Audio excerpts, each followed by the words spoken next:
কি মাছ ধরতে বসে গেছো? হ্যাঁ, মাছ ধুতে বসে গেছি। ধোয়া হয়েও গেছে। তুমি পায়রা মাছ নিয়ে এসছো না? অনেকদিন পরে আজকে পায়রা মাছ সর্ষে বাটা দিয়ে রান্না করছি। তুমি সর্ষে বাটা দিয়ে খাবে না ঝাল খাবে?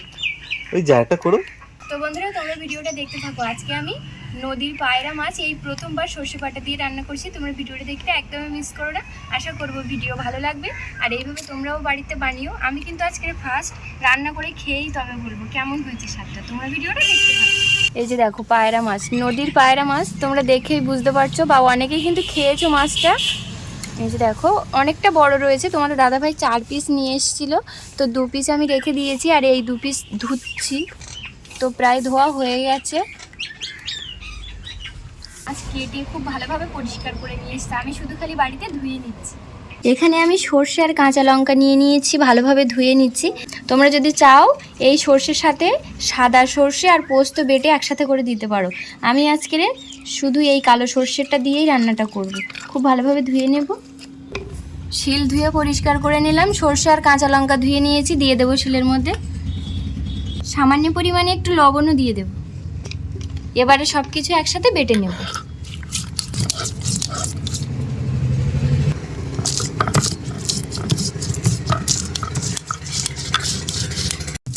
সর্ষেটা কিন্তু ভালোভাবেই বেটে নিয়েছি, এবারে কিন্তু ছাঁকনি দিয়ে ছেঁকে নেব। খুব সুন্দরভাবে বেটে নিয়েছি, ছাঁকনি দিয়ে ছেঁকে নেব। সর্ষের যে এই যে মানে বাটার পরেও যে খোসাগুলি থাকে, এগুলি কিন্তু পেটে গেলে অনেকটা সমস্যা হতে পারে। সেই জন্য তোমরা চেষ্টা করবে সবসময় একটু ছাঁকনি দিয়ে ছেঁকে নেওয়ার। ছেঁকে নিলে ওপর থেকে খোসাটাও বেরিয়ে যাবে, আর যেটা আমাদের দরকার সেটাও আমরা পেয়ে যাব। তো দেখো খুব ভালোভাবে ছেঁকে নিচ্ছি।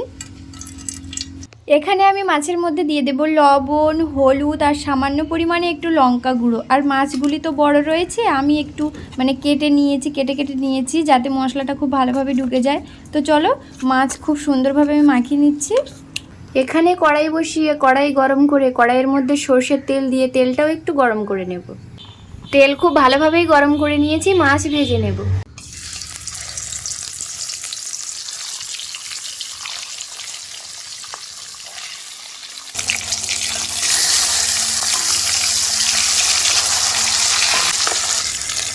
মাছ কিন্তু খুব সুন্দরভাবেই ভেজে নিয়েছি, মাছ উঠিয়ে নেব।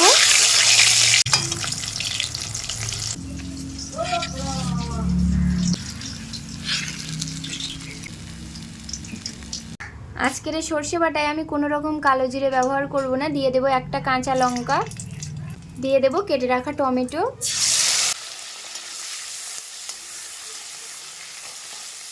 টমেটো একটু ভাজা ভাজা হয়ে আসলে দিয়ে দেব স্বাদ মতো লবণ।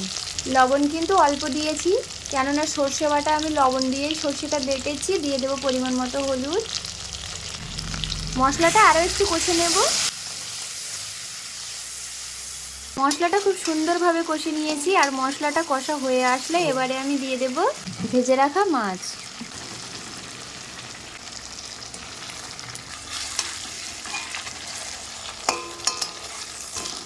দিয়ে দেব সামান্য পরিমাণে জল। পরিমাণ মতো জল দিয়েছি। 5 মিনিট হালকা আঁচে খুব ভালোভাবে ফুটিয়ে নিচ্ছি।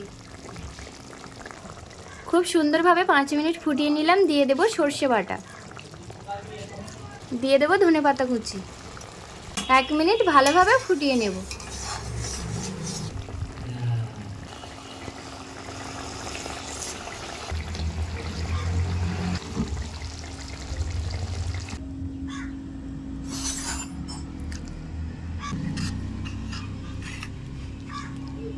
তো বন্ধুরা, আজকে এই সর্ষে বাটা দিয়ে পায়রা মাছের রান্নাটা তোমাদের কেমন লেগেছে অবশ্যই আমাকে কমেন্ট করে জানিও। আর আমার এই ভিডিওটা যদি ভালো লাগে একটা লাইক কমেন্ট শেয়ার অবশ্যই করো। আর হ্যাঁ, এইভাবে তোমরা বাড়িতে বানিয়ে খেয়ে দেখবে, অসাধারণ স্বাদ হয়, বলে বোঝানো যায় না।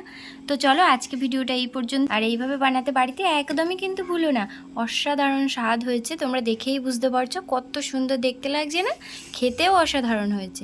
তো চলো এবারে টেস্ট করে দেখা যাক তরকারিটা কেমন খেতে হয়েছে। এখানে তোমার দাদাভাই খেতে এসছে, আর হাতে প্রচুর নোংরা, দেখো কাজ করতে করতে চলে এসছে। আর আমার ছেলেও বসে মুড়ি টুড়ি সব ফেলে ও সারাক্ষণ শুধু জল ফেলবে, দুষ্টুমি করছে। তো চলো তোমার দাদাভাইকে দিয়ে টেস্ট করাই কেমন হয়েছে বলবে পায়রা মাছের ঝালটা আজকের।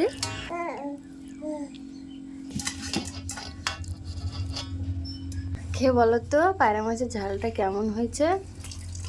কেমন হয়েছে গো? এদিকে ছেলে দুষ্টুমি করছে আর আমি ওর মুখের মধ্যে ভাতটা দিয়ে দিচ্ছি। ভালো হয়েছে? দারুণ হয়েছে। বন্ধুরা এইভাবে বাড়িতে বানাও। আর যদি ভিডিওটা ভালো লাগে লাইক করতে একদমই ভুলবে না।